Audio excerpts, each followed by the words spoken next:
What's going on, everybody? Candace Cooper here, Locked on ACC, and we've got a new guest who is going to be coming to the stage weekly to give us some ACC takes.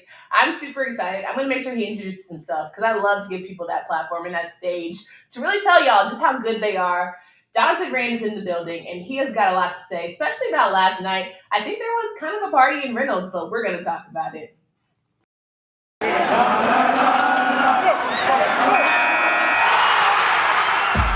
Locked on ACC, your daily podcast on the Atlantic Coast Conference. Part of the Locked On Podcast Network, your team every day.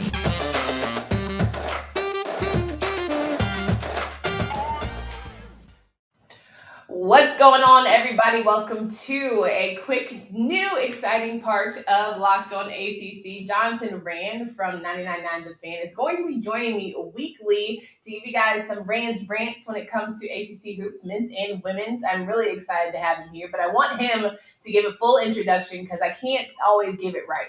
I said, oh, he just a producer. Nah, he's got a lot. So we're going to let Jonathan let people know what he's all about. Welcome, Jonathan. I appreciate it. Thanks, Candace. Yeah. This is exciting. The intro, like every time I watch the intro, it just gets me going. Like I feel like I need to lace them up a little bit. It's exciting. But yeah, Jonathan Rand. I've been working for 99 on the Fan in Raleigh for I'd say 8 years, maybe give or take. Really? Yeah, I went there early, came back, and now I'm back, and I produced the OG. I've been doing that since we've been in existence for a couple of years now with Ovius and Gilio. Joe Ovius and Joe Gilio. We're on from 3 to 6 on the Fan, and it's been great. I produce, do some engineering on the side too. So go to events, go to games when we're able to go to games, and it's not a bad job to have. It's pretty fun. I'd guess my newest thing. I've been doing it for about a year and a half now. Is I sing the news. I make up these. I was gonna say, please don't don't skip that part. So I do acapella the news is what we call it. And I guess it was last summer or summer before last, Joe Ovius comes up to me and he goes, I've got a singing background. I sang at State and Grains of Time. And Ovius said, you should sing like a 30-second to a minute parody song about the top story of the day.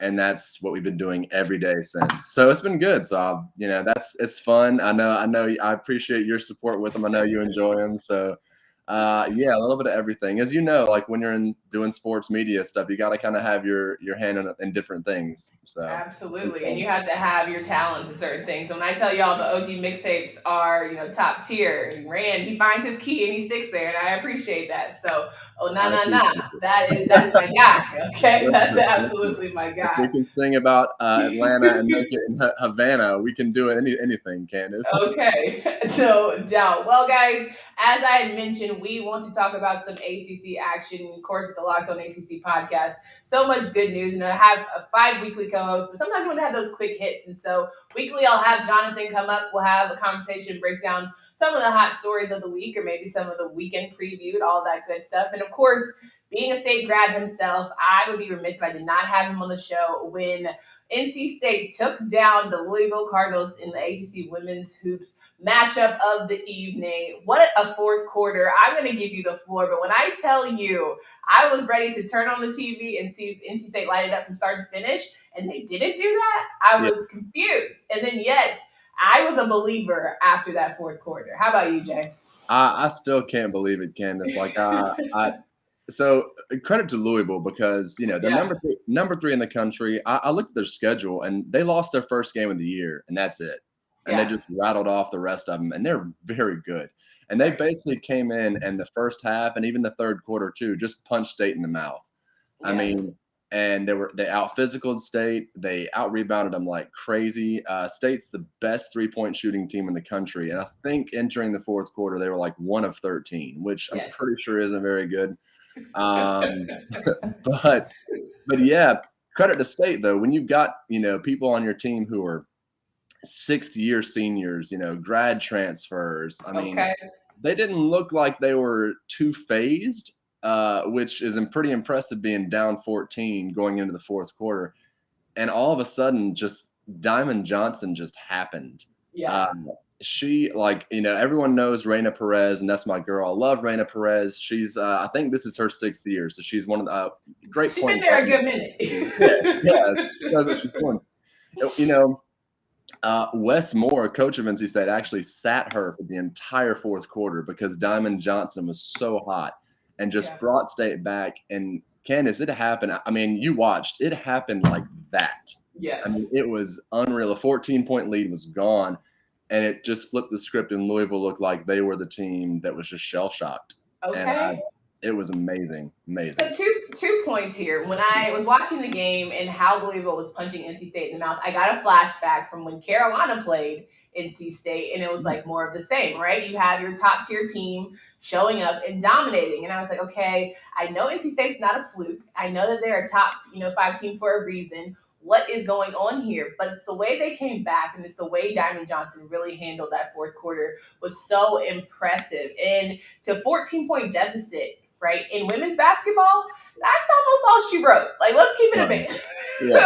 This ain't game of runs. Like, we keep it honest here. And so I was like, okay, thanks for playing. They might come within 7, have a night. And then slowly it was like down 9, down 7, down 4. And you were like, why are we in the lead? Up 7, up 10.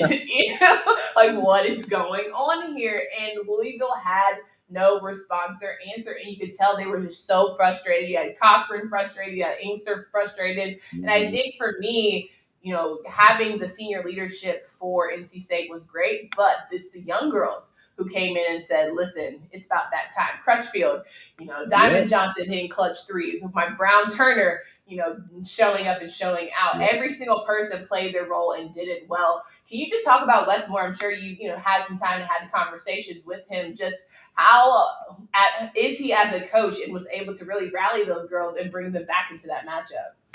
Yeah, well, so Wes is funny because he's very humble, open, and transparent. Like he is a hot coach. He is open. And after the Carolina game, he talked about how he's pretty hard on that team. Mm-hmm. And for they're number 4 in the country. They back-to-back ACC champions. Those girls know what they're doing, but Wes is like, I coach them hard. And he said, I'm probably too hard on them. And that was after the Carolina blowout. And so he told them at the end of the at halftime last night, he was like, trailing Louisville, not looking good. He was like, we got 2 options here. We can be embarrassed, or we can do something special. Mm-hmm. And so it's kind of and Wes obviously knows he's got some players. Yeah. And so you can just say that to the team and just let them go and let them do their thing. And that's what he did. Yeah. But Wes has been around. He knows what he's doing, and it was pretty impressive last night, just to kind of. But again, it helps when you got those people who've just been there.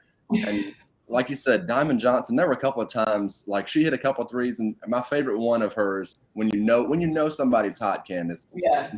At the top of the key, has the ball, gives the girl a jab step, and just kind of looks at her and is like, "You're gonna give me this? All right." And just pull it. It's just like, yeah, that's it. Got to. No, I completely agree. NC State will face Virginia Tech going into Sunday at 4 on ACC Network. But I have had this conversation on my show, and I'm just sitting here saying this is very much an NC State has to go to Final Four or in national championship or win the whole damn thing year. Like, this is that year for them with all the talent that they have. Do you feel like that vibe and energy from that squad over there in Raleigh? Absolutely. And especially, last year they were a Sweet 16 team. They had an injury that kind of like derailed their kind of flow, I guess. When you've been playing with the same crew for a while, then you have somebody go out and the rotation's kind of thrown for a loop. That happens. But even like last night, the game was on ESPN. Shout out to ESPN because it was on ESPN proper, which it should have been. Yeah. And Holly Rowe was there, and she was interviewing Diamond after the game, and she said, like how did you feel like coming back like that? And Diamond kind of said basically like we don't have any time for errors. And you can almost hear the urgency in her voice saying like we know what we've got, and this is no pressure on State, but this is one of State's best teams they've had in a long time. Yeah. And I think they know it. I think they know it that like we got to get to the Final Four here at least, and we have the team to do it. So it's looking like they're going to be a 1 seed, which, as you know, in the tournament helps a whole bunch. Absolutely, absolutely. Because of the drop off that is, again, women's basketball, love it to death, but definitely there is a top heavy portion of it, and there are a lot of players. In fact, this season, with having Paige be down for UConn, it's going to be interesting how State can really rally the troops. But knocking on that door, South Carolina, not for nothing. That was a good first punch in the mouth to say, "Hey, who are we?" Yeah. Coming out the gate when they had to play them. So maybe they'll see them again in the championship. Jonathan, it's always a pleasure to have you in the first one of many to come, I hope. Can you please remind these folks of where they can find you and follow all of your great work? Yes, yes. I'm on the Twitters, as the kids say, JRand44.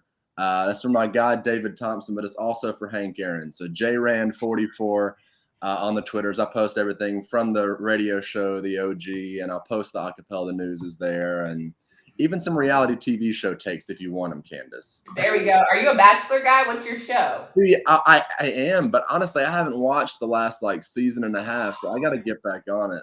You missed the Michelle one. That was probably Was top the five Michelle for one? me. Okay, good. Maybe we'll talk Yeah. about that afterwards because I We need to be sure caught up. can. We sure can. You guys make sure you check out Locked On ACC wherever you listen to podcasts or on YouTube. You can subscribe there. Follow us on Twitter at Locked On ACC. For Candace Cooper and Jonathan Rand. Until next time.